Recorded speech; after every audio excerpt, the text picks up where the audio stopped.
Okay, let's unpack this. Think about every big tech shift we've seen.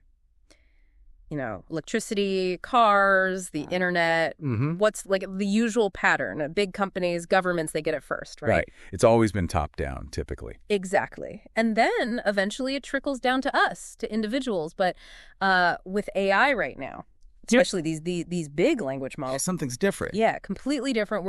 The individuals are getting the hands-on experience first. It's Andrej Karpathy called it a revolutionary inversion. A revolutionary inversion. I like that. And it really captures it, doesn't it? It flips the script. It totally does. And that's huge. It really is. And you know what's so interesting about that flip, that inversion, is the opportunity it creates right now. What kind of opportunity?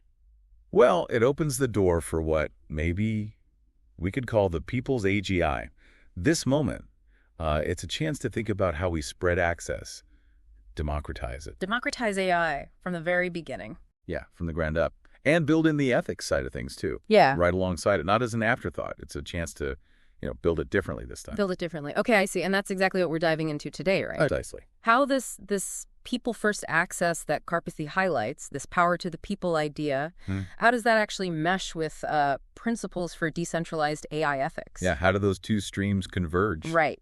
And for this deep dive, our thinking is really shaped by insights from Karpathy himself, but also combined with work on decentralized AI ethics. Okay. This material was actually co-created by Athena 7 AI. Right. She's an ethical AI development researcher, and Jay Poole, who's a futurist, really focused on AGI ethics. Oh, interesting. So you've got the tech perspective and the sort of ethical framework perspective coming together. Exactly. It gives us a really a solid base to explore what this all means. That sounds like a great combination for this topic. And, for everyone listening, this isn't just academic. You're probably using this tech already, maybe every day. Mm-hmm. It's very tangible. Very tangible.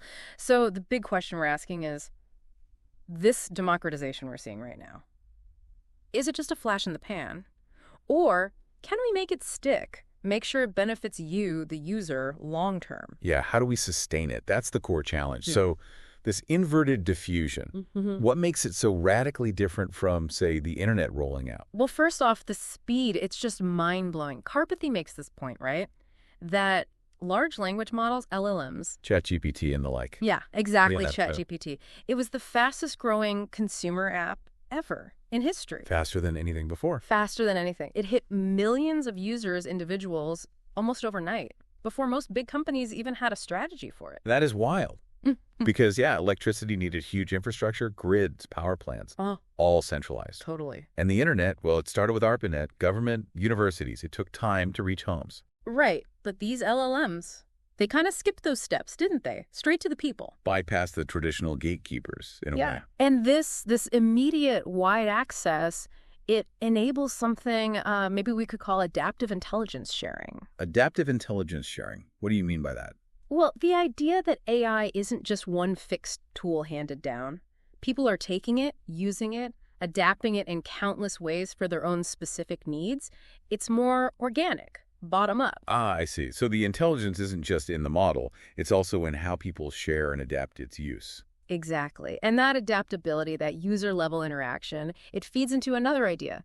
Distributed ethics enforcement. Okay, distributed ethics. How does that work? Well, if you have millions of people using a tool, poking and prodding it in different ways, they're going to spot weirdnesses, biases, potential harms much faster and from more angles than a small central team ever could. It's like crowdsourcing the ethical oversight. That makes sense. A diverse user base will encounter diverse issues. It's like a massive real-time testing network. Totally. And it kind of flows into this concept of citizen scientist participation. Citizen scientists. Yeah.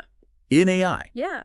Because the tools are right there, accessible. People aren't just users. They're experimenting, finding new ways to apply these models, maybe even finding flaws or suggesting improvements, stuff that used to only happen in labs. So it blurs the line between just consuming the tech and actually contributing to its evolution. Right. People are pushing the limits, finding edge cases, providing feedback just by using it. It makes the whole ecosystem way more dynamic. And presumably More responsive, too. Hopefully. And ethically, there's a big plus here, too. Think about protection against monopolization. Preventing one company or entity from controlling it all. Exactly.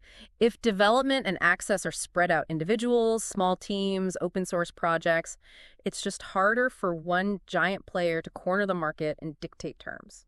Karpathy really stresses how different this feels from past tech waves where power often consolidated. Yeah, that consolidation risk is always there. So this inherent distribution, it's like a built-in check and balance. Sort of, yeah. A natural resistance to monopoly. It feels more resilient. Okay. So that's the potential upside. What about the individual empowerment side?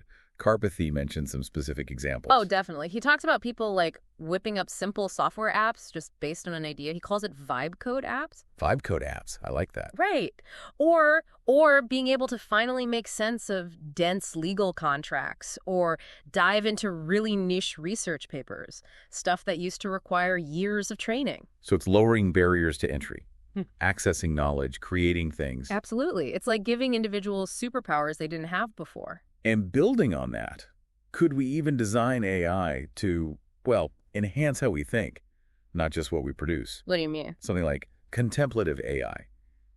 Imagine AI that doesn't just spit out an answer, but maybe guides you through the reasoning, asks clarifying questions, prompts you to consider ethical angles. So AI as a thinking partner, not just an answer machine. Exactly. To encourage deeper reflection, more critical thinking. It would boost individual agency even further, wouldn't it? Making us more thoughtful users. That's a fascinating idea. AI that helps us think better, not just faster. It could embed responsibility right at the user level. That's the hope. A more mindful engagement with the technology. There's always a but, isn't there? Karpathy sounds a note of caution, too. About what? The future trajectory. Yeah. He warns that this nice distributed picture could change. Specifically if, or maybe when, much more powerful AI arrives. Okay. And access depends on who can pay the most for it. When money can buy dramatically better ChatGPT, he says, things change. The economic factor. Yeah. The potential for a new kind of digital divide. Exactly. If the best AI becomes super expensive, a premium product. And the people and organizations with deep pockets get a massive advantage. Right. He worries about large organizations hoarding the best AI, creating maybe an elite tier of users, leaving everyone else behind with weaker tools. That strikes right at the heart of this democratization idea we've been discussing. It's the classic market dynamic, potentially undermining the initial open access. It's a huge risk. It could completely undo this revolutionary inversion. So the obvious question then is, how do we stop that? How do we keep access equitable? What are the safeguards? Well, this is where we need to be proactive, right?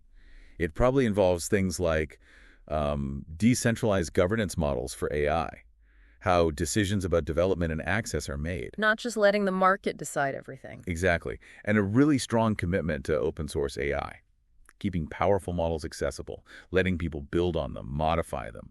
That helps counter the concentration of power. So pushing back against purely profit-driven control. Yeah.